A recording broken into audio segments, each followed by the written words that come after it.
Ti, o que dá pra fazer com uma nota de R$ 100? Putz, cara. Hoje em dia? Comer uma pizza? Nada? Almoçar? Cara, e se eu te falasse que agora você consegue investir nos melhores fundos de ações do país? Deixar esses R$ 100, essa notinha, na mão das pessoas que estão acostumadas a bater o Ibovespa consistentemente ao longo dos anos. As melhores mentes que selecionam as ações no Brasil. Pois é, essa ideia maluca funciona, tá? Não é mentira, não. E é uma colaboração do Stock Pickers, o Infomoney e a XP. Quer saber mais sobre essa oportunidade? É muito simples, eu preparei um vídeo especial explicando tudo. Depois você vai assistir, hein? Não vai me enganar não, hein? É só clicar aqui embaixo.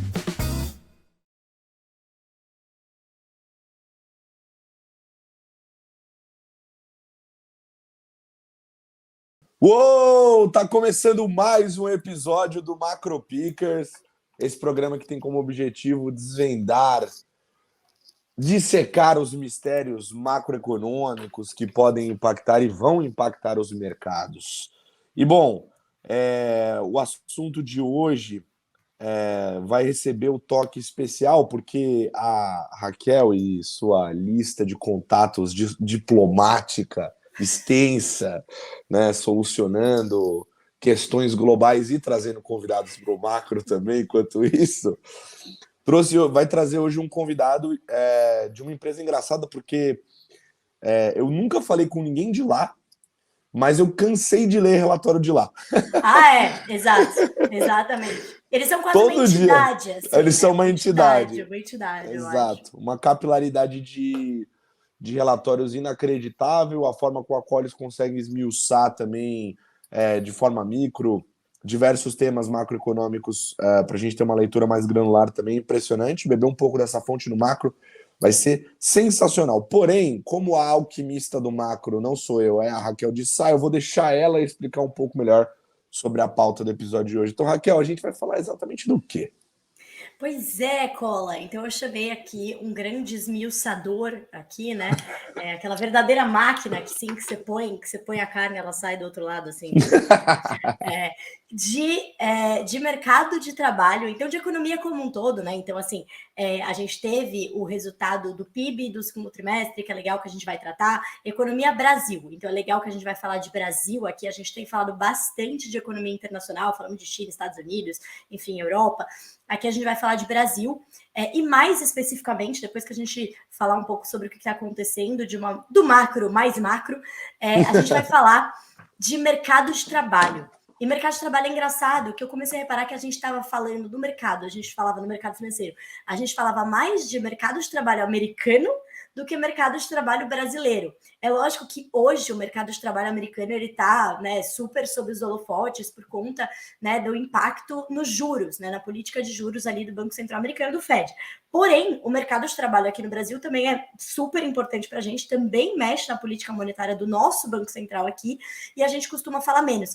E ele tem sido destaque, né, tem surpreendido bastante positivamente. Então, a gente convidou aqui, né, o economista Braulio Borges, que ele é da LCA, que é essa empresa, essa entidade que o Collazo mencionou, eles são uma consultoria econômica e que, enfim, a gente, por exemplo, aqui no Grupo XP, a gente usa muito os relatórios, as análises, os dados que eles analisam, né, por lá. E, enfim, eu acho que vai ser um episódio diferente, né, que a gente vai falar mais da macro acadêmica, mas eu acho bem legal a gente trazer essa discussão, até porque é uma discussão que as pessoas não estão olhando muito e que é super importante. Então, que com certeza espero que ilumine aí também a sua mente, você que é aí espectador do Macro Pickers. E é extremamente importante até para efeitos de política monetária, né? Se você olhar, por exemplo, recentemente, aí, na última sexta, para ser exato, saiu, né, o relatório de empregos dos Estados Unidos com uma criação de emprego acima, de postos de emprego acima do esperado pelo mercado. Isso foi suficiente para trazer uma narrativa para o mercado de que isso poderia arrefecer, de certa forma, o quadro inflacionário, ajudar ali, e que as políticas do Fed estão funcionando. Então, só isso já foi suficiente para fazer a bolsa subir e o mercado de juros fechar. Então, é um tema muito importante. E falar de Brasil é fundamental, né? A galera não está falando tanto, mas aqui no macro nós vamos falar. Dito isso, Neymar. Se você ainda não dormiu, roda a vinheta.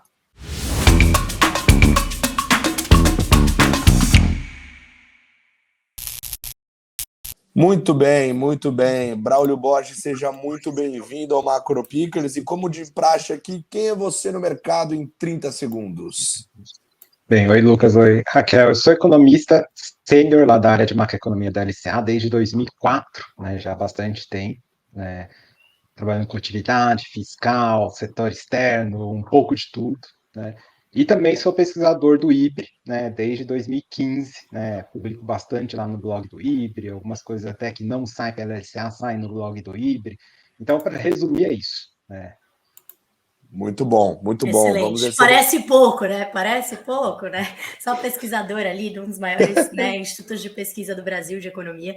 Então, muito legal que você está aqui com a gente, Braulio. Obrigada por aceitar nosso convite. Uma honra, de fato. E para a gente começar a pauta de hoje, Braulio, eu queria pedir para você, antes da gente entrar, funilar para o mercado de trabalho de fato, você dá um panorama geral de mais ou menos como está a foto da economia brasileira nesse momento. Bem, vamos lá. A gente teve a divulgação recente, né, dos números do PIB, né? O dado do segundo TRI foi forte e ficou acima do que se estimava na véspera, mas se a gente olhar em retrospecto, né, a perspectiva para esse ano melhorou muito. No final do ano passado, havia quem projetasse queda do PIB brasileiro neste ano de 2022, e agora já se fala facilmente em 3%, até mais do que 3%, né? E é interessante porque isso foi na contramão do que a gente viu nas perspectivas para o mundo, né? O PIB mundial abriu o ano com perspectiva de crescer 4,5%, 4,7%, e hoje é em torno de 3%, né? Então o Brasil foi na contramão do mundo, né? E em particular chamou a atenção, né, no primeiro semestre e agora também no segundo trimestre, o consumo das famílias muito forte pelo lado da demanda, né, um dado, né, que surpreendeu bastante. A gente pode até explorar um pouco mais o porquê disso, se é sustentável ou não, mas o fato é que foi forte, né? E pelo lado da oferta, né, tudo está crescendo, mas chama muita atenção a parte de construção civil e outros serviços, com crescimentos aí de 2 dígitos, se a gente comparar o primeiro semestre deste ano em relação ao mesmo período do ano passado. Por que eu destaco esses dois setores pelo lado da oferta? Isso ajuda a gente entender muito do que está acontecendo no mercado de trabalho. São setores altamente intensivos em mão de obra, né? Então, a composição do PIB brasileiro é muito pró-emprego, é mais pró-emprego do que em outros momentos do passado, e depois eu posso dar números, né, atualizando até de uma maneira inédita um estudinho que saiu lá no blog do IBRE agora em julho, né, que ia só com dados até o primeiro trimestre do PIB, agora eu já atualizei isso ontem e posso depois apresentar aqui para vocês para mostrar um pouco dessa questão do quão pró-emprego tem sido a composição do PIB, né. Mas, de um modo geral, realmente, os grandes números são esses, né. PIB provavelmente caminhando para crescer esse ano em torno de 3%, talvez um pouco menos, talvez um pouco mais, né. Só que com uma perspectiva de um segundo semestre já andando mais devagar, né. Tem algumas coisas mais fortuitas que ajudaram muito o PIB no primeiro semestre, liberação de FGTS, só no segundo TRI foram 0,9% do PIB no segundo TRI de liberação extemporânea de FGTS, antecipação de 13º, que, por definição, só desloca no tempo, né? Antecipa, né? Então, tem algumas coisas aí que fazem a gente acreditar, né, que agora no segundo semestre o PIB cresce num ritmo dessazonalizado um pouco mais lento, mas ainda assim, né, o tal do carrego já garante aí algo em torno de 3% no ano.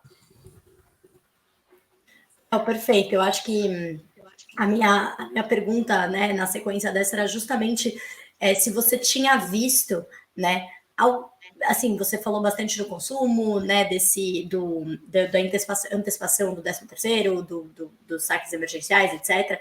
Você leu mais alguma coisa, assim, antes da gente entrar em mercado de trabalho mais especificamente, você leu mais alguma coisa nesse número de PIB que te surpreendeu, acho que até positivo ou negativamente? Então, a gente viu que o agro não veio muito bem, né, mas a indústria acabou surpreendendo alguns analistas aí para cima. Você falou da indústria da construção civil. O que você... Eu acho que assim, a indústria da construção civil, por exemplo, eu via muito no ano passado, né? As pessoas falam, pequenas reformas, a indústria indo muito bem ainda. Mas esse ano, o que você acha que está puxando isso? Você teve mais alguma surpresa com esse número? Ixi, fui eu que falei? Não, tô bravo. Olha, eu vou te falar um negócio, Raquel. No passado recente aí tá complicado fazer as coisas ao vivo aqui, porque Não, exato, não, o negócio tá assim, eu acho que é pessoal, né? Eu faço a pergunta, a galera não gosta e trava. Deixa eu sair, essa pergunta porcaria aqui, deixa eu ir embora. Voltei aqui, mas Raquel, você tinha perguntado, né, o que mais que tem no PIB aí que chamou a atenção, né? De fato, a indústria chamou Exato. muita atenção, né? Porque a gente estava vendo desde meados do ano passado e até o começo desse ano a indústria no Brasil meio que andando de lado, né?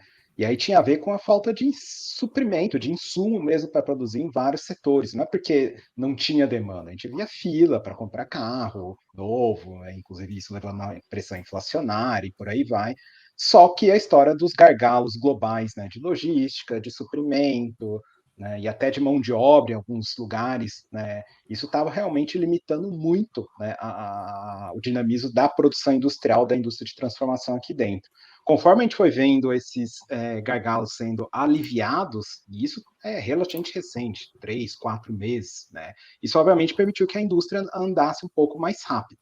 Né, então, de fato, né, a indústria, nessa perspectiva mais longa, ela conseguiu voltar a crescer, né, e isso está permitindo também que se normalize estoques, né, em algumas cadeias que estavam com estoques, né, alguns segmentos que estavam com estoques muito abaixo dos normais. Isso é bom, inclusive, para inflação. Né, se a gente consegue normalizar a oferta, né, nesses segmentos, né, que estavam com oferta muito apertada, isso obviamente é uma expansão, né, que chega a ser desinflacionária, porque ela permite corrigir alguns gargalos e ela vem na esteira da descompressão de alguns preços importantes, como de fretes, de insumos, semicondutores e por aí vai.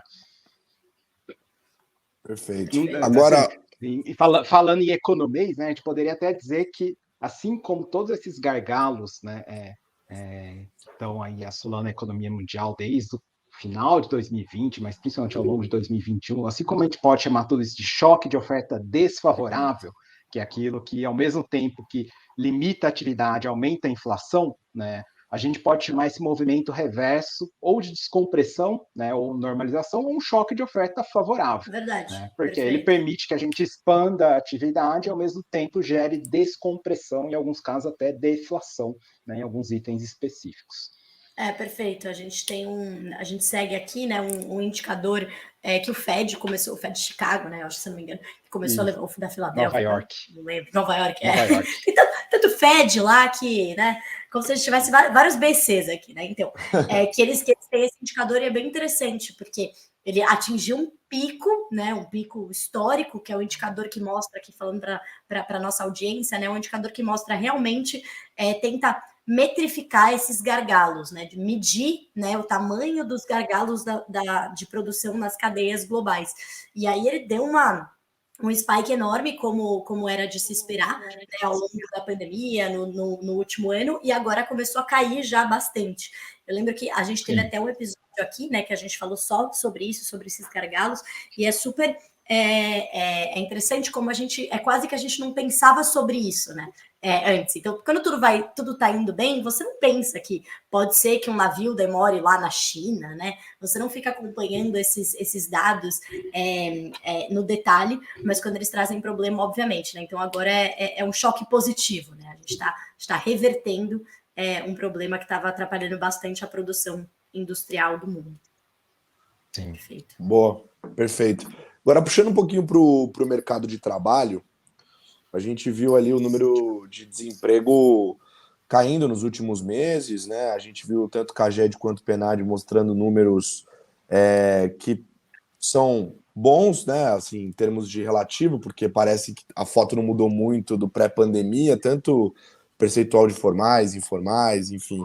Então, um número positivo, pelo menos a gente né? voltou, né? Basicamente assim, a gente piorou, parece ter voltado ao que a gente era antes.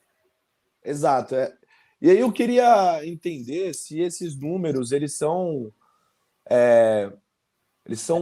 mais estruturais ou se eles estão realmente maquiando uma situação de uma melhora, assim. Qual que é a sua visão para mais destrinchada assim, em relação a esses números em específico? Eu acho que assim, tem duas grandes perguntas, né, para a gente tentar responder envolvendo o mercado de trabalho brasileiro, né? Primeiro é tentar entender por que que ele está tendo uma evolução surpreendente, né? Porque, né, o desemprego já está abaixo de 9%, o dado desazonalizado mais recente, né? Se a gente pegar lá o mensal da PNAD, né, que alguns analistas mensalizam, né, já está em perto de 8,5% e estava em 14 um ano atrás, né? Então, uma primeira ideia é tentar entender, né, por que que a evolução foi surpreendente? E uma outra pergunta tem a ver se a gente já está perto do tal pleno emprego, que isso obviamente interessa bastante do ponto de Perfeito. vista da condução da política monetária, né? Para saber se o mercado de trabalho na margem pode começar a ser uma fonte de pressão inflacionária na economia ou não, né? Mas então, tentando responder a primeira grande pergunta, né? Por que que a economia, por que que o mercado de trabalho surpreendeu tanto, principalmente em termos de desemprego? Né? Porque também teve uma surpresa mais desfavorável é a história do rendimento, mas a gente chega lá. Né? Quando a gente olha para o desemprego, né, ou para a ocupação, em número de pessoas ocupadas, e sem entrar na discussão ainda se é formal, se é informal, se está trabalhando a jornada completa ou se está com um trabalho subutilizado, enfim, olhar número de pessoas ocupadas, milhões de pessoas ocupadas com assalariado, conta própria, com e sem CNPJ, informal, olhando o bolo como um todo.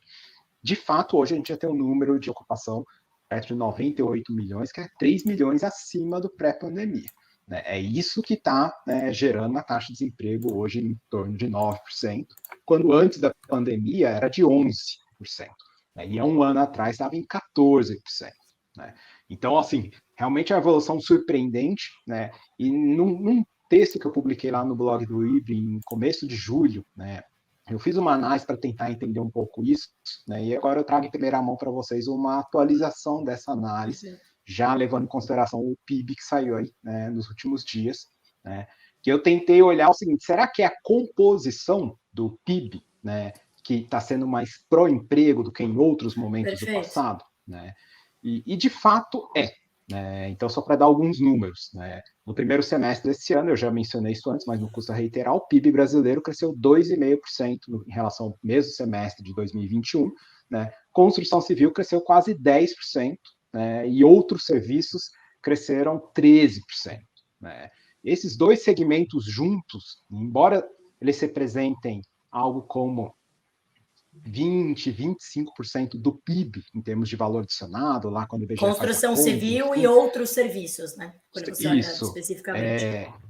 No PIB, eles têm esse peso de mais ou menos um quarto do PIB brasileiro. No emprego, eles respondem juntos por quase 40% do emprego. Né? São setores muito mais intensivos em mão de obra do que outros segmentos da economia. Obviamente que você pode poderia, falar, desculpa, dar um exemplo de outros serviços?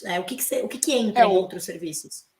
Outros serviços é uma grande miscelânea, né, mas tem ali saúde, educação, né, alimentação fora do domicílio, turismo, né, e por aí vai. Tem muitos informais, né, manicure, todos esses serviços pequenos, né, que são bem simples ou pura simplesmente informal, estão ali dentro dos outros serviços. Né.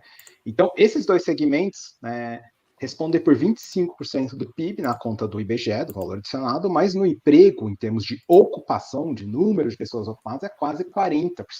Né?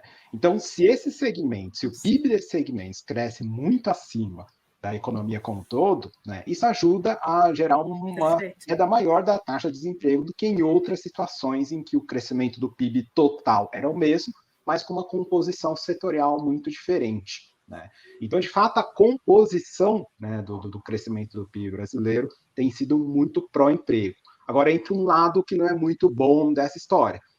Esses setores também são setores que têm as menores produtividades do trabalho, portanto, pagam salários médios mais baixos, realmente perto do salário mínimo, um pouco acima do salário mínimo nacional. Né? Então, por efeitos de composição, se o emprego nesses setores aumenta muito mais do que em setores que pagam mais, por exemplo, a indústria, atividades financeiras e por aí vai, o salário médio da economia, o rendimento médio do trabalho cai, né? Que é o que a gente viu até recentemente nos dados da PNAD. Agora, na ponta, a gente está vendo os dados da PNAD querendo mostrar alguma reação do rendimento médio real, já descontado da inflação, inclusive porque teve deflação, né, na ponta. Né? Mas se a gente comparar o big picture, Hoje o rendimento médio real, né, de todas as pessoas que trabalham no Brasil está num nível muito parecido com o que era lá em 2012 e muito abaixo do final de 2019, né? Parte tem a ver com a inflação que foi muito alta ano passado e no primeiro semestre desse ano, mas parte tem a ver com esse efeito composição. Então, muitas ocupações que pagam salários médios mais baixos, né? Inclusive porque muitos são informais, enfim. Então, esse é um lado já não muito bom dessa história, né?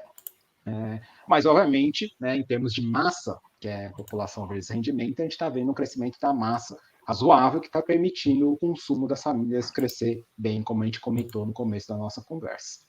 Ô, Hack, só antes de você, aí você mandar duas na sequência, porque me pintou uma dúvida aqui com ele explicando, que é o seguinte, nas últimas semanas a gente tem conversado bastante sobre China no Stock Pickers, é um tema aí que está bem relevante para os mercados nesse momento, e uma das coisas que é mais impressionante na história da China é a mudança demográfica que envolve a melhora da renda per capita do cidadão por lá, né, que hoje é por volta dos US$ 10.000. E isso impactou toda a construção da economia dali em diante, o consumo, etc., e foi o vento pujante ali do crescimento da economia. Trazendo isso para o Brasil e essa foto que você acabou de descrever, qual seria o efeito dominó disso para o resto da economia? Assim? Quais seriam os possíveis impactos desse PIB que está gerando mais emprego, mas um emprego que necessariamente não gera uma renda maior, assim, por dizer? Então, a principal consequência, né, dessa composição do mercado de trabalho, né, é que você pode não ter um dinamismo, né, no mercado de consumo muito, né, pujante, olhando alguns trimestres à frente, né? As pessoas estão começando a consumir agora porque elas estão conseguindo emprego, muitas estavam desempregadas ou subutilizadas, então ela consegue emprego, ela passa a consumir, né? Então ela entra efetivamente no mercado de consumo, né? Só que, né, como o rendimento médio dela é baixo e ela não tem muita perspectiva de reajuste, né, porque ela não tem ganho de produtividade, tem um setor em que ganhos de produtividade são mais difíceis, enfim. Aí se você olhar mais para frente, né, alguns trimestres, né, olhar 2023 que seja, aí realmente já fica uma coisa um pouco mais complicada, a não ser que o mercado de trabalho continue melhorando muito, é uma coisa que a gente tem que discutir se tem, né, essa perspectiva olhando um pouco mais à frente, né? E a não ser que a gente tenha uma desinflação muito rápida. Esse é um outro ponto importante, né? Se a gente tiver uma desinflação, né, mais rápida do que se projeta hoje, aliás, né, esse mercado já está revisando bastante a inflação deste ano e já começa a revisar ano que vem.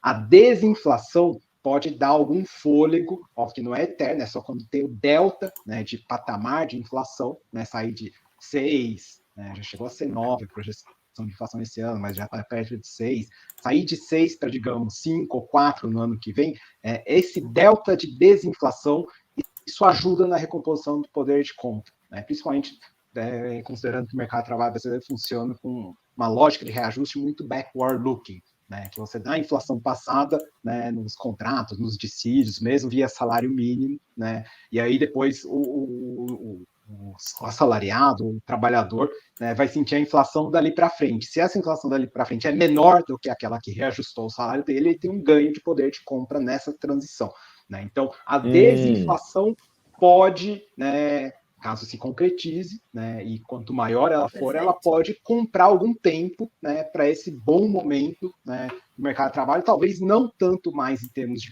PO, de população ocupada, né, mas aí mais em termos de ganho do poder de compra do rendimento médio do trabalho, né? Perfeito, perfeito. É super interessante essa análise, porque eu falo muito aqui, né, quando a gente fala de mercado de trabalho, eu sempre falo, olha, quando o setor de serviços ele cresce, né, se a gente teve muito diferente da primeira pernada da retomada da pandemia, que foi levada pela indústria e pelo varejo, a pernada que está sendo levada pelos serviços, ele emprega mais, né? Serviços emprega mais, serviço é o setor que mais emprega, mas eu não sabia dessa parte do serviço, né? Outros serviços e construção civil, né? Muito interessante olhar por esse prisma. Realmente é uma recuperação, da mesma maneira que a primeira pernada foi uma recuperação que arrecadava mais, né? Uma arrecadação muito próxima ali de indústria, etc. Essa é a parte da recuperação que emprega mais, né? Eu tenho agora eu acho que enfim, acho que você tocou em partes bem interessantes ali, né, dessa questão, né, da renda também. Tem uma pergunta que, assim, muito quando a gente fala, principalmente quando a gente fala com varejo, ou até com pessoas que assim, são aqui que escutam o conteúdo aqui do Stop Pickers, mas que não está muito acostumado com os números mesmo, né, os números micro da macro, né, e muita gente questiona os dados do CAGED e da PNAD contínua, né? Porque a gente sabe que teve uma mudança metodológica, aí veio a pandemia, a pesquisa teve que ser feita por telefone, não podia mais ser feita fisicamente, etc. E deu um certo rolo, né? Que até hoje, quando a gente fala, quando eu, por exemplo, na Rico falo de mercado de trabalho, toda vez eu sou questionada. Mas existe uma questão envolvendo a PNAD e o CAGED. Você poderia realmente explicar qual que é a diferença, né, assim, metodológica, e da onde vem todo esse questionamento das duas pesquisas que a gente tem aqui? Raquel, assim, o CAGED, ele é um registro administrativo, né? Ele, simplesmente, as pessoas, as empresas que contratam assalariados com carteira assinada, né, no setor privado, então esse é o recorte do CAGED. Elas informam todos os meses, né, as admissões e desligamentos lá para o Ministério, né, do Trabalho, né? Então, o registro administrativo às vezes acontece com atraso, às vezes a empresa não registra, enfim, mas grosso modo ele se restringe ao universo dos formais no Brasil, né? E hoje, se a gente olhar, né, nos dados da PNAD contínua, quanto por cento da população ocupada no Brasil hoje é formal? E aí já considerando também o funcionário público, alguns têm carteira assinada, outros são estatutários, mas vamos considerar que eles também são formais, né? Hoje você tem 47%, né, das pessoas, dos trabalhadores no Brasil, né, formalizados, né? Já foi mais, né? Aliás, está no nível mínimo histórico, né? O pico disso foi lá 53%, por 53%. Não está maior do que 2014. estava antes da pré-pandemia, Não, né? não. Em Perfeito. termos de market share, não. Em termos absolutos, tá. Né? Perfeito. Mas como total de empregados...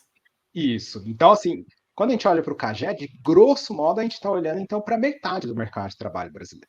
Né? Um pouco menos da metade mais recentemente. Né? E aí, além disso, tem um complicador adicional que o CAGED mudou a forma de coletar os dados lá a partir de 2020. Né? Não vale a pena entrar aqui nos detalhes, mas o fato é que, né, nos poucos meses que a série anterior do CAGED coexistiu com a série nova, que é essa que a gente tem desde 2020, né, a gente vê que elas não são compatíveis, que a série nova geralmente tem um fluxo maior, né, de criação, né, por várias razões, né? E aí a gente tem essa quebra estrutural que não permite, né, rigorosamente falando, comparar o CAGED de 2020 em diante com o CAGED dos anos anteriores. Né? Então, tem esse outro ponto também, uma quebra de série histórica, né, que a gente tem que tomar muito cuidado na hora de fazer análises mais longas, no caso do CAGED. Né? Que ano então, foi é isso, isso? o CAGED... Essa mudança? Foi em 2020, a partir de 2020. Perfeito, né? perfeito. Justamente no ano da pandemia, quando já no tinha... ano da pandemia, se não bastasse, já tinha ruído de monte, ainda veio esse ruído estatístico, né, ligado ao CAGED. Perfeito. Não faltava ruído e ainda veio esse.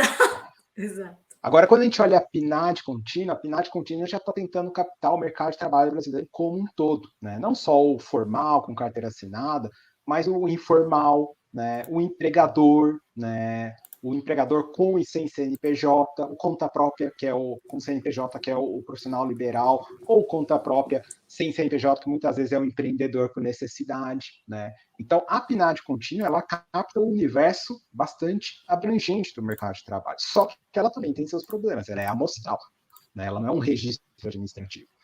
A IBGE todos os meses pesquisa mais ou menos 300 mil pessoas e a partir disso extrapola para a economia brasileira. E aí começam os problemas. Né? Como que eu extrapolo isso? Eu preciso de dado de censo. O censo está parado lá em 2010. Né? A gente até teve uma contagem populacional no meio do caminho, mas que na prática não foi muito legal. Enfim, a gente está esperando o censo de 2020, que vai ser neste ano de 2022, né? Para poder recalcular essa expansão da amostra da PNAD contínua. Esse é um primeiro aspecto.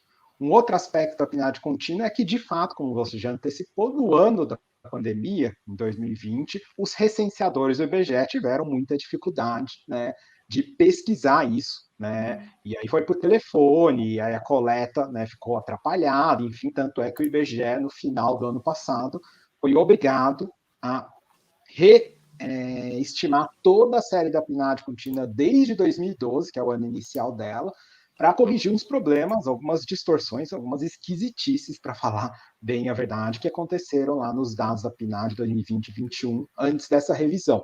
Né? Então, tinha algumas variáveis ali que não faziam o menor sentido demográfico, né?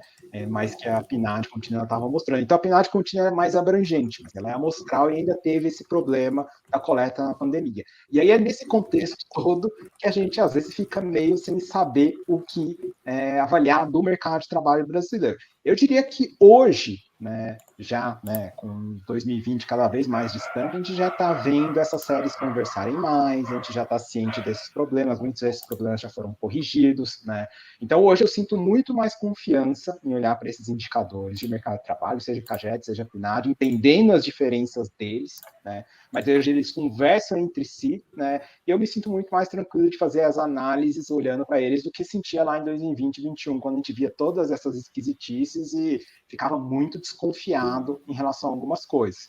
Agora, obviamente, por conta disso, muita gente desenvolveu um indicador próprio, né? E é uma análise complementar, olhar processamento de folha de pagamento, dado de arrecadação previdenciária, né? Ou de imposto de renda retido na fonte. Tem várias maneiras indiretas, né, da gente tentar ver pelo menos a massa de salários. O pessoal foi criativo, né? Na pandemia a gente teve que ser criativo com Big Data, com dado de mobilidade, por aí vai, né? Também surgiram alguns indicadores novos em termos de mercado de trabalho, né, que preencheram algumas lacunas, né? Mas, de novo, como eu já disse, eu me sinto hoje relativamente tranquilo, né? Hoje eu digo já desde o final do ano passado, depois que o Jeff fez essa faxina na PNAD contínua e a gente entendeu melhor as diferenças do CAGED antigo e novo, eu me sinto bastante confortável em olhar para esses dados do mercado de trabalho e fazer uma análise rigorosa, né? Uma análise, né, robusta, né? Obviamente sempre entendendo as diferenças e os universos que cada um deles cobre. Boa. Não, perfeito. Só fazer um adendo aqui, falando isso aí para a próxima. Não, era só que, enfim, eu sei que às vezes eu faço alguns adendos que a pessoa fala, não, mas todo mundo sabe isso, mas enfim, é só porque é uma coisa que eu sempre me confundia, então, trazendo aqui. Eu acho que, em resumo ali, né, além de ser uma diferença entre empregos formais, né, no CAGED, e formais e informais na PNAD, é importante lembrar que a PNAD, ela é uma pesquisa por amostragem, né? Então, ela é uma pesquisa estatística, assim como é, por exemplo, o próprio censo, né? Então, você pergunta para algumas pessoas e você extrapola isso para a população. Então, acho que às vezes as pessoas não entendem essa diferença, né? Que é natural haver diferenças entre um número, entre uma pesquisa e outra, porque são coisas muito diferentes, né? São métodos de pesquisa bastante diferentes, então acho que a gente tem que vê-las de uma maneira complementar, melhor do que ficar tentando, né, fazer um embate entre as duas pesquisas, né? E Raquel, só para mais um comentário em cima disso, antes de passar para aquela minha segunda grande pergunta, né? Se o mercado de trabalho brasileiro estava, do ponto de vista política monetária, está apertado, não? Enfim, um último comentário ainda nessa discussão é que a gente tem que lembrar que Brasil, países latino-americanos, países emergentes, de um modo geral, a gente tem esses mercados de trabalho duais, né? Em que você tem uma metade ou grosso modo, mais ou menos metade, que é formal, e uma outra grande metade que é o informal, é o conta própria, é o empreendedor por necessidade, o empreendedor por necessidade, às vezes é o cara que não consegue um emprego com carteira assinada, ele vai empreender, porque ele tem que ter alguma renda no final do dia, né? E, por definição, você não tem registro do informal no Ministério do Trabalho, né? Por isso que você precisa fazer uma amostragem para buscar, né, essa parte mais informal da economia, só que tem que ser uma amostragem bem feita, probabilística, extrapolada por fatores de censo, por aí vai, enfim, né? Que realmente a gente está deixando a desejar nesse aspecto. Os Estados Unidos fizeram um censo em pleno 2020, né, ano de pandemia, né, e a gente poderia ter feito, enfim, adiou agora para 2022, né, estamos conseguindo fazer o censo, felizmente, né, e espero que o IBGE não demore muito para divulgar os números no ano que vem e já incorporar isso em todos esses indicadores, né, que o IBGE usa, que precisam dessa extrapolação de amostras usando esses fatores que vêm do censo. Só para a gente pontuar, então, e deixar claro, porque uma das coisas que chamou a nossa atenção foi o aumento do número de emprego formal autônomo, né? São CNPJs ali, e aí a gente queria entender, só para pontuar o que você comentou um pouco, se esse empreendedor é de um pequeno negócio, aquela história um pouco mais estruturada, ou é dessa história de necessidade para pagar a conta, vende o que dá. Qual que seria esse número de fato, assim, na realidade? Então, aí a gente tem que fazer algumas inferências, né? Porque realmente a PNAD contínua, nesse sentido, ela não permite a gente entender muito bem quem são essas pessoas. Mas eu acho que antes de tentar responder essa pergunta, só dando alguns passos para trás, lembrar que por questões legais, né, houve um estímulo muito grande à chamada pejotização no Brasil nos últimos 14, 15 anos, né? Começou lá em 2008, foi quando foi criado o MEI, né? Já existiu o Simples desde meados da década de 90, né? Só que em 2008 foi criar o MEI, que é o microempreendedor individual, né? Que é um Simples ainda mais barato para quem tem um faturamento de 60 mil reais por ano, né? E para algumas classes de atividade específicas, não é qualquer um que pode ser MEI. Geralmente é comércio e algumas outras atividades, né, de serviço, né? Então, em 2008 foi criado o MEI. Depois, em 2014, né, no último ano lá do governo Dilma, o Simples foi ampliado assim enormemente. Eu diria que é de maneira irresponsável, porque o Simples, não só o faturamento, as faixas de faturamento foram muito elevadas, mas praticamente todo mundo passou a poder ser simples, economista, advogado, médico e por aí vai, né? Então isso também foi um estímulo enorme à pejotização, né? E aí, na última rodada, que foi no ano da reforma trabalhista, lá de 2017, já no governo Temer, né? A gente fala da reforma, mas foram duas reformas. Teve a lei da terceirização irrestrita, né? Foi aprovada mais no começo do ano, e depois aquela reformulação da CLT, o acordado sobre o legislado, e por aí vai, né? E com mais flexibilidade, né? Eu acho que, em geral, elas foram na direção correta, né? Só que a lei da terceirização irrestrita, levando em consideração isso que já tinha acontecido nos anos anteriores que eu mencionei para vocês, o que ela fez? Ela impulsionou ainda mais a pejotização. Né? Por quê? Porque, do ponto de vista de uma empresa, é muito melhor contratar um terceirizado, né, em vários tipos de tarefas do que contratar um assalariado, que a carga sobre os salários, né, de quem é formado no Brasil são altíssimos. Né? E aí isso gera algumas distorções no nosso mercado de trabalho que os números da PNAD contínua, né, acabam captando. Mas, enfim, feito esse esclarecimento, tentando responder a sua pergunta, né, a gente não consegue muito nos dados da PNAD entender, mas a gente consegue inferir, por exemplo, pelo rendimento. Né? Então, vou te dar alguns grandes números. A gente vê que, dentre aqueles da PNAD contínua que são informais, conta própria informal, a gente vê que o rendimento médio mensal está em torno de R$ 1.600. Né? Então, o rendimento médio baixo. Né? É pouco acima do salário mínimo nacional, que está em 1.200. Né? Então, a gente pode inferir que ali tem muito mais gente empreendendo por necessidade, né, do que, né, fazendo um empreendimento para realmente ganhar muito mais do que ganharia no mercado de trabalho. Né? Agora, quando a gente olha para o conta própria com CNPJ, né, e o empregador com CNPJ, consolidando os dois, né, a gente já vê que o rendimento médio está em torno de R$ 4.500 por mês. Aí sim, né, a gente já está falando de um rendimento que é quase 4 vezes o salário mínimo nacional. Né? Aí sim a gente já consegue, né, ver que realmente ali tem mais essa questão, né, de querer empreender, enfim. Né?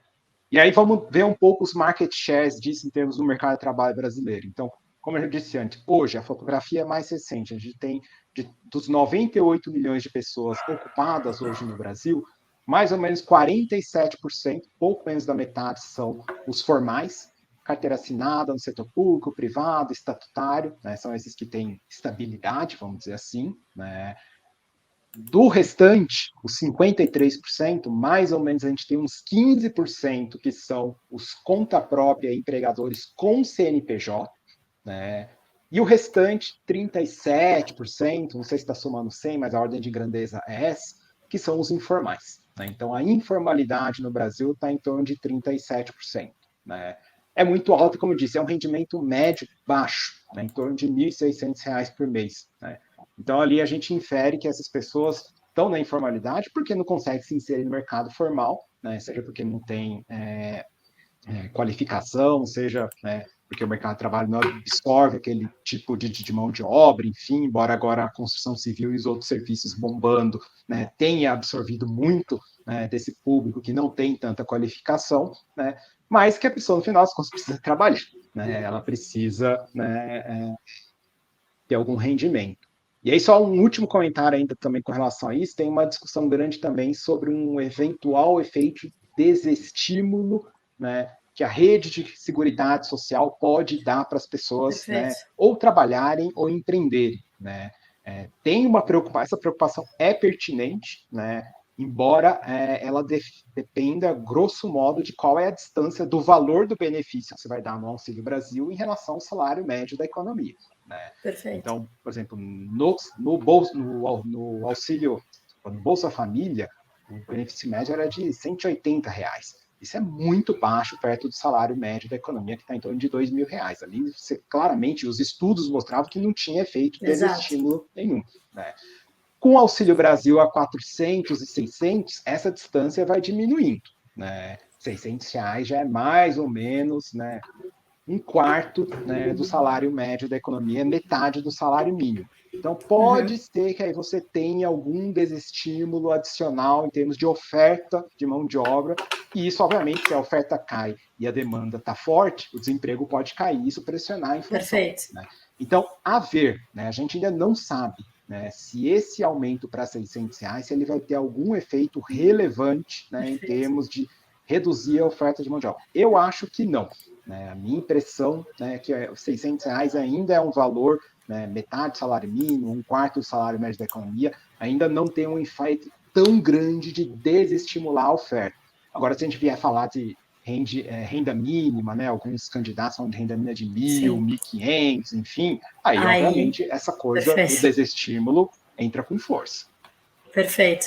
É muito bom que você falou isso mesmo de diversos estudos já mostrarem, né? Enfim, tem muitos estudos que mostram isso, que o Bolsa Família, né, não teve esse efeito de desestímulo, nem o efeito de pessoas quererem ter mais filhos, e nem isso tudo, né, que rola por aí, né, algumas desinformações, não, né, já foi há muito tempo provada que não era o caso. Agora é o que você falou, né? Observar o que vai acontecer com esse maior, mas também concordo que seja difícil, né? Ainda está bastante distante da renda média e dos próprios salário mínimo. Antes da gente entrar, então, na última pergunta que eu deixo aqui para o Colasso, né? Que é mais a cara do mercado, uma outra dúvida que também surge bastante é sobre a própria reforma trabalhista, né? Você mencionou ali, né, que foram basicamente duas reformas, a terceirização e aí depois uma um pouco maior, mais ampla, tratando da CLT. E agora a gente vê muito no debate eleitoral, né, algumas pessoas próximas ali do candidato Lula falando, não, porque, né, vamos reverter, e aí ele dizendo que não vai reverter, enfim, tem todo esse debate sobre a reforma trabalhista, e por enquanto, né, como tudo em economia, ainda é muito cedo, é difícil você achar muitos dados, né, dos efeitos dessa reforma. Eu procurei bastante, eu achei um estudo, né, ali de pesquisadores da USP e do INSPER, mostrando que diminuiu os litígios e que com isso teve um impacto ali na contratação, mas tem mais alguma... Tem indícios, né? Dá para a gente falar, não, certamente impactou, né? Porque a gente vê isso e aquilo, ou a gente ainda teria que... tem que aguardar mais alguns anos de dados para conseguir inferir isso. Bem, Raquel, essa sua pergunta foi muito boa, porque ela me leva justamente àquele segundo grande tema que eu prometi lá atrás, que é a história, né, de se o mercado de trabalho brasileiro está superaquecido ou não, e se isso traz um desafio adicional para a política monetária ou não. Né? Eu fiz um trabalho que também, vou fazer propaganda, está lá no blog do IR, também publicado em julho, em que eu tentei, né, estimar a tal da taxa de desemprego natural no Brasil, levando em consideração explicitamente esses efeitos dessa reforma, né, que foi aprovada lá em 2017. Como você já colocou aí, né, a reforma, foram duas reformas em 2017, a gente sabia que elas não teriam um efeito imediato, porque tinha uma história de consolidação jurisprudencial, né, o Supremo foi questionado, os tribunais superiores de trabalho, algumas coisas, né, avalizaram, outras não, enfim, né? Mas o fato é que hoje, né, já se passaram, né, 5 anos, eu acho que a gente já tem informação suficiente, embora tenha uma pandemia no meio do caminho que gerou muito ruído estatístico, né, além de todos os problemas econômicos, sociais, gerou muito ruído estatístico, né? Eu acho que a gente já tem informação suficiente, e aí foi o meu exercício, né? Eu cheguei à conclusão, né, para resumir aqui, né, que a taxa de desemprego de equilíbrio no Brasil, que antes da reforma estava em torno de 9,5% a 10%, que é mais ou menos a cabeça ainda de muita gente hoje no mercado se perguntar, tem esse número, né, de desemprego de equilíbrio no Brasil, né, eu cheguei no número em torno de 8,5%. Né? Então, a reforma trabalhista, pelo menos até agora, né, e já considerando outros efeitos, porque se a reforma trabalhista ajudou, a gente tem outros efeitos que podem ter piorado o mercado de trabalho brasileiro. A história da pandemia gerou uma crise de aprendizado enorme, porque o Brasil manteve as escolas fechadas por 300 e tantos dias. Mas isso vai se refletir no nosso mercado de trabalho daqui a alguns anos, né? Porque a criançada, ou que deixou de estudar, vai entrar no mercado de trabalho daqui 5, 10 anos. Mas, enfim, olhando hoje, né, eu estimei essa queda de 1 ponto percentual. Então, hoje, a taxa de desemprego de equilíbrio no Brasil estaria em torno de 8,5%. Né? E você vê como o impacto da reforma. Né? Isso, com 1 ponto percentual de redução da taxa de desemprego de equilíbrio por conta da reforma. Né? E é um número que conversa razoavelmente bem com esses outros trabalhos que você mencionou, que são trabalhos realmente muito mais rigorosos que o meu. Né? Tem um trabalho dos pesquisadores da USP, do INSPER, que você citou, que usaram os dados de disputas judiciais para estimar, né, que a reforma reduziu a taxa de desemprego de equilíbrio em torno de 1,7, né, então eu estou chegando em 1 ponto, mais ou menos metade do que eles estimaram. Né, e tem um outro trabalho de um colega meu do IBRE, o Bruno Ottoni, né, com alguns outros autores, que comparando a reforma brasileira com a reforma alemã, as reformas Hartz, que aconteceram em meados dos anos 2000, né, e com alguns outros países que implementaram reformas assemelhadas àquela que o Brasil implementou, eles chegaram à conclusão que a reforma brasileira teria o potencial de reduzir o desemprego de equilíbrio no Brasil entre 1,2 e 3,4, ou seja, mais ou menos 2 pontos percentuais, pegar o intervalo, né, a média desse intervalo. Então, assim, a minha estimativa está no limite inferior, né, dessas estimativas mais rigorosas que eu mencionei aqui, né, e eu estimei isso olhando, novamente, para o próprio comportamento do mercado de trabalho brasileiro, o que nos leva à questão da política monetária. O desemprego hoje, né, já está abaixo de 9%, né, dado desestacionalizado mais recente, 8,9% na minha conta, né, tem gente que acha que é um pouquinho menos, enfim.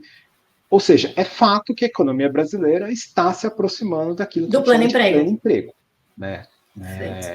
E aí, no pleno emprego, isso quer dizer que, em termos agregados, o mercado de trabalho, né, vai deixar de exercer uma pressão desinflacionária, não é deflacionária. Né? Então, dá para dizer que de 2015 até recentemente, né, como a nossa taxa de desemprego está muito acima da natural, né, o mercado de trabalho, em termos agregados, exerceu uma pressão desinflacionária sobre a economia brasileira. Obviamente que a inflação resultante não é só o mercado de trabalho, depende de commodities, depende de inércia, depende de expectativas e por aí vai, mas olhando só para o mercado de trabalho, ele exerceu uma pressão desinflacionária de 15 até recentemente, e agora a gente já está se aproximando da zona de neutralidade, né, onde o mercado de trabalho já não ajuda, mas por enquanto também não parece, né, impulsionar a inflação. Muitas pessoas, quando eu falo isso, questionam, mas e a inflação de serviços? Olha como é que está a inflação de serviços, acelerando muito, enfim. Né? A gente tem que lembrar que a inflação de serviços, muitas vezes as pessoas acham que a inflação de serviços, mesmo se seja o núcleo do serviço, né, o serviço subjacente lá do Banco Central, as pessoas acham que ele só depende de salário de mercado de trabalho. Não, né? Serviços também são muito sensíveis ao que acontece na inflação de tradables, a commodities, e por aí vai. Né? Meus modelos de curva de Phillips desagregados mostram claramente isso. Né? Então, assim, olhar só para a inflação de serviços, mesmo que seja o núcleo dos serviços, e daí tirar conclusões líquidas e certeiras sobre a posição cíclica do mercado de trabalho, ou seja, se o mercado de trabalho está, né, muito aquecido ou não, é errado, né? É equivocado, é uma análise limitada. Né? Então, só para enfatizar isso, porque é um tipo de questionamento que eu sempre escuto, eu apresento esses números. Né? Agora, de qualquer maneira, né, o fato é que, estando perto do pleno emprego, né, não tem mais esse vetor desinflacionário para ajudar o Banco Central do Brasil, né, a desinflacionar a economia brasileira. Né? Isso quer dizer que ou ele conta um pouco com esses vetores mais exógenos, descompressão de commodity, ou eventualmente até taxa de câmbio, que não é totalmente exógeno, depende do fiscal, enfim, né? Ou ele vai ter que deliberadamente elevar a taxa de desemprego em algum momento. Né? Perfeito. Partindo do nível atual, né, para desinflacionar a economia. Não existe almoço grátis. E antes da gente partir, então, para a nossa última pergunta, é só uma complementação, uma pergunta complementar ao que você falou. Como que você falou, né? Por conta da reforma trabalhista, eu calculei esse 1 ponto percentual ali de queda na taxa de desemprego neutra. Então, só lembrando aqui, né? O neutro seria aquela taxa de desemprego que não estimula nem desestimula a inflação, né? Não pressiona nem não pressiona a inflação. Mas você conseguiria exemplificar assim, de uma maneira prática, né? Por que a taxa neutra caiu por conta da reforma trabalhista? Eu acho que ela caiu. Primeiro, assim, só para também deixar claro, o que é uma taxa de desemprego neutra, né? O que é uma situação de equilíbrio no mercado de trabalho, né? Muitas vezes, né, a gente fala e esquece que as pessoas não estão totalmente, né, cientes disso. Mas o que é uma situação de equilíbrio no mercado de trabalho agregado, né? É uma situação em que os ganhos de salário são compatíveis com os ganhos de produtividade da economia. Né? Se o salário cresce muito acima da produtividade do trabalho, isso gera pressão de custo, as empresas vão tentar repassar esse custo para os preços dos bens e serviços que elas vendem, isso gera pressão inflacionária. Né? Agora, se o salário, por sua vez, corre abaixo da produtividade, né, isso quer dizer que as margens de lucro das empresas estão aumentando, né, seguidamente, né, e os trabalhadores estão perdendo, né, então também não é uma situação de equilíbrio. Né. Então, o que a gente chama de taxa de desemprego de equilíbrio? É uma estimativa, esse é um número que a gente tem que estimar, ele não é observável, mas é uma estimativa, né, que tenta identificar qual que é essa taxa de desemprego que faz com que o salário, os ganhos de salário da economia, de rendimento do trabalho, sejam compatíveis com os ganhos de produtividade, né, do trabalho na economia. Né? Bem, dito isso, né, o que eu olho para conseguir identificar essa queda, né, da taxa de desemprego brasileira de equilíbrio, né, depois da reforma trabalhista? Um primeiro indicador tem a ver com a taxa de sindicalização. Né? De novo, eu não vou entrar aqui no mérito se é bom ou ruim ter mais ou menos população ocupada sindicalizada, não. Isso a gente pode fazer uma outra conversa num outro momento, enfim. Mas o fato é que, né, antes da reforma trabalhista, o percentual da população trabalhadora no Brasil que era sindicalizada já vinha caindo por conta daquela história da pejotização que eu mencionei para vocês, né? 2008, depois 14, enfim, né? Quando os sindicatos perdem poder, no agregado, os trabalhadores perdem poder de barganha. Né? E isso reduz, né, a taxa de desemprego de equilíbrio. Né? Veio a reforma trabalhista e essa taxa de sindicalização caiu ainda mais. Né? Então, no último dado que a gente tem 12% da população ocupada no Brasil que é sindicalizada. Antes da reforma era 18%, 19%, né? E lá em meados da década de 2000 era 22%, 23%. Né? Então, né, toda a literatura empírica aponta isso. Né? Quando lá fora, enfim, quando cai o poder de barganha dos trabalhadores, né, a taxa de desemprego, de equilíbrio, né, cai. Né? Óbvio que a gente não pode discutir se isso é bom ou ruim, como eu já disse antes aqui, mas o fato é que isso aconteceu. E isso impacta a estimativa de taxa de desemprego natural. Esse é um aspecto. O outro aspecto, né, é muito bem captado por esse trabalho que você já mencionou dos pesquisadores do INSPER e da USP, né, é que a reforma de 17 ela reduziu muito, né, a insegurança jurídica para contratar alguém com carteira assinada no Brasil. Né? Antes, a gente dizia que para contratar alguém com carteira assinada no Brasil, você tinha um custo ex ante, na hora que você estava contratando, né? E o custo ex post, quando você demitia, podia ser 5, 10 vezes maior do que o custo que você tinha quando você fez a conta na hora da contratação. Né? Porque tinha toda uma rede de incentivos perversos para litigância de má-fé, o cara, né, pedia 2 milhões de reais de indenização para chegar no acordo e ganhar 50 mil, enfim, isso na prática, né, fazer com que o custo, né, efetivo, né, já considerando não só na contratação, mas na demissão, fosse muito mais alto, né. E aí, o que aconteceu? A reforma trabalhista, ela diminuiu muito o espaço para litigância de má-fé, né? Inclusive, hoje, né, se o trabalhador estiver litigando de má-fé, ele pode ser obrigado a pagar, né? Exato, a pagar, né? Então, na prática, isso reduziu muito o número de ações trabalhistas, né?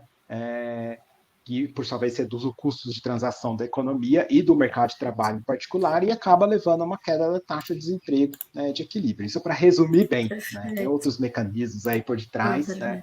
Mas os principais indicadores que a gente consegue observar de fato, né, são esses dois que eu mencionei, né? Os números de casos, né, na justiça trabalhista e a taxa de sindicalização, que de fato, né, caíram muito depois da reforma lá de 17, das reformas de 17.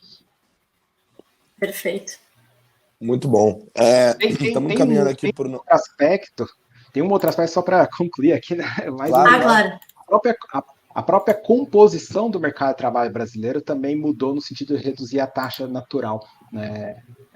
Porque no Brasil, a gente quem tem carteira assinada está lá super regulado, CLT e por aí vai, e quem está na outra parte do mercado de trabalho, que não é o formal, é muito flexível. O informal, conta própria, ali pode trabalhar 60 horas por semana, enfim, não vai ter ninguém, né, nenhum fiscal do trabalho, enfim.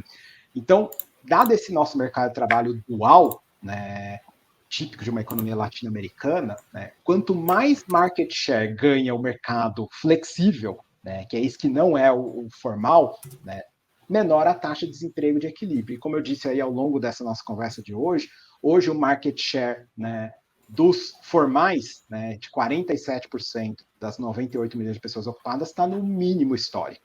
Né? Nunca a gente teve tão pouca gente, né, em termos relativos, né, no setor formal do mercado de trabalho brasileiro, pelo menos desde 2012, que é quando começa a série da PNAD contínua. Então, por efeitos de composição, que podem ter a ver com a reforma trabalhista, pode ter a ver com a pejoração, por aí vai, isso também é algo que derrubou a nossa taxa de desemprego natural, né, aí nos últimos anos.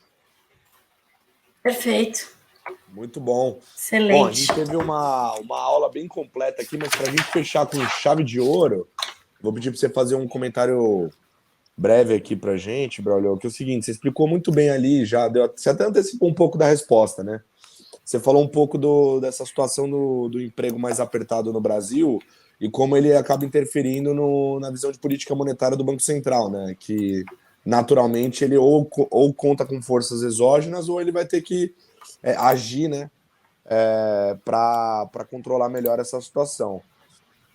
Fato é que isso é muito comum quando a gente fala de política monetária nos Estados Unidos, né? O relatório mais importante é o payroll, então todo mundo sempre está de olho nisso, mexe o mercado de juros, mexe bolsa, mexe tudo. Aqui no Brasil não se discute tanto, né? Eu queria só consolidar com você a visão do impacto disso para os mercados, então. Na sua opinião, nesse cenário, com o mercado de trabalho dessa forma, me pareceu que fica mais difícil para o Banco Central iniciar um ciclo considerável de corte de juros, né? Talvez ele pare de subir, mas ele tem que segurar os juros mais altos por mais tempo. Algo nessa linha. Essa é a sua visão mais ou menos para o impacto no mercado no geral? Eu acho que se a gente olhar só para o mercado de trabalho brasileiro, a visão seria essa. Agora, você bem mencionou no começo da sua fala a questão dos fatores exógenos. Eu acho que essa história de descompressão de preços de commodities, a gente está vendo já, né, na inflação corrente. Óbvio que tem uma parte aí que é exoneração tributária, tem a discussão se isso vai voltar ou não, enfim, né, da sustentabilidade disso. Mas a gente está vendo aí já uma descompressão importante. Começou com as metálicas, né, depois chegou no trigo e algumas agrícolas, e mais recentemente o petróleo e as energéticas, com exceção do gás lá na Europa, que é uma história à parte, né, as energéticas mostrando alguma descompressão, né, e eu fiz alguns exercícios, né, e aqui é um outro exercício que está lá no blog, que eu até atualizei ele essa semana, mas ainda não tive tempo de escrever, né, que hoje o mercado ainda tem uma visão, né, que o IGPM no Brasil sobe em torno de 9, 4%, um pouco abaixo de 2 dígitos neste ano e em torno de 3%, 4% ano que vem. Ou seja, acumula o biênio uma alta de uns 12%, 13%. Né? Quando eu rodo lá meus exercícios de IPA, tomando como um dado, sem questionar as projeções de consenso para preço de commodity no mercado internacional, agrícola, metálica, energética, e colocando um câmbio flat aqui dentro, em torno de 5,10, 5,20, né? Eu chego num IPA caindo 6, 7% ano que vem, uma deflação do IPA, né, de 6, 7% ano que vem. Né? Então, se isso se concretizar, e a gente pode discutir numa outra ocasião se tem chance de se concretizar ou não, né? Essa força exógena para ajudar a desinflacionar não só o Brasil, né, mas a própria economia mundial, né, ela, né, parece estar sendo subestimada hoje, né, pelos mercados. Né? A gente já está vendo um pouquinho disso acontecer aí nas últimas semanas, né? Mas aqui eu já estou dando uma visão um pouco mais adiante, que obviamente está sujeita a muita incerteza. Né? Mas o meu exercício é simplesmente transformar projeções de consenso de commodities, não é minha projeção, não é da LCA, não é do IB, não. Pega o consenso, com 50 caras lá projetando petróleo, minério, commodities agrícolas, pega aquelas projeções e converto elas em IPA, usando uma modelagem econômica que não é tão sofisticada assim. O IPA é basicamente tradable. Né? Eu chego no IPA de menos 7 o ano que vem, menos 8, se for um câmbio mais depreciado, menos 5 o ano que vem, ainda assim, deflação razoável, que não é algo que hoje está no preço, né? Se a gente olhar focos, enfim. Né? Então, eu acho que essas forças exógenas, elas podem estar sendo, sim, subestimadas, e eu acho natural, tem muita incerteza envolvendo essa questão das commodities, né? Elas são muito voláteis, ainda mais com guerra da Ucrânia, né, continuando, enfim, mas o fato é que tem aí sim a possibilidade de que isso daí faça mais parte desse trabalho de desinflacionar, né, a economia brasileira, né, e parece que isso, na minha avaliação, levando em consideração esse exercício, isso não está sendo totalmente considerado, né, nas projeções de inflação, porque, inclusive, no Brasil, a gente tem um ano de 2023 que vai ser muito turbulento. Né? Talvez a saída para o imbróglio fiscal seja aumentar a carga tributária, e isso pode gerar mais inflação. Né? Então, eu entendo a prudência, né, em não incorporar isso nas projeções de inflação do ano que vem. Agora, o fato é que essa prudência não pode ignorar esse fator de risco. Né? Fator de risco, né, do lado bom, né, pensando em termos da inflação. Perfeito. Muito bom. Hack, tem mais alguma do seu lado ou podemos fechar? Não, acho que podemos fechar. Enfim, só para dizer que excelente a apresentação, aprendi, né, explanação aqui, aprendi demais sobre o mercado de trabalho. Como eu falei no começo, às vezes, eu falei até antes de você entrar aqui, Braulio, que a gente costuma, nos últimos tempos, a gente tem falado mais de mercado de trabalho dos Estados Unidos do que do Brasil, é claro, porque afeta a política monetária americana, né, que afeta o mundo inteiro, mas a gente esquece de olhar para o nosso mercado de trabalho, que também é super importante para a política monetária aqui no Brasil, né, por mais que o nosso Banco Central não tenha ali o mandato dual que tem o Fed. Então, enfim, só para dizer, agradecer bastante, falar que foi excelente aqui a sua explanação, bastante claro, e eu tenho certeza, Collazo, que o Macro Pickers vai ser, assim, completamente pioneiro em trazer esse assunto para um tema de mercado. Muito bom, graças aos nossos convidados ilustres e ao seu trabalho em pensar nas pautas mais diferentes do macro. Você é demais, Hack. Muito bom, gente. É isso aí, Braulio, muito obrigado por participar com a gente aqui do Macro Pickers, foi realmente uma aula, explanações profundas, bastante tecnicidade, a gente adorou aprender um pouco com você aqui hoje. Já fica o convite para você voltar mais vezes aqui. Legal, eu que agradeço a oportunidade e, né, é só me chamarem que eu falo aí de tudo um pouco. Falou a frase aqui. Um abraço, que pessoal. A frase mais perigosa para o Stock Pickers é falar chame de novo. Exato, cuidado. A gente chama mesmo, hein? Boa, semana que vem tem mais Macro Pickers. Um beijo. Tchau. Obrigada, gente. Tchau.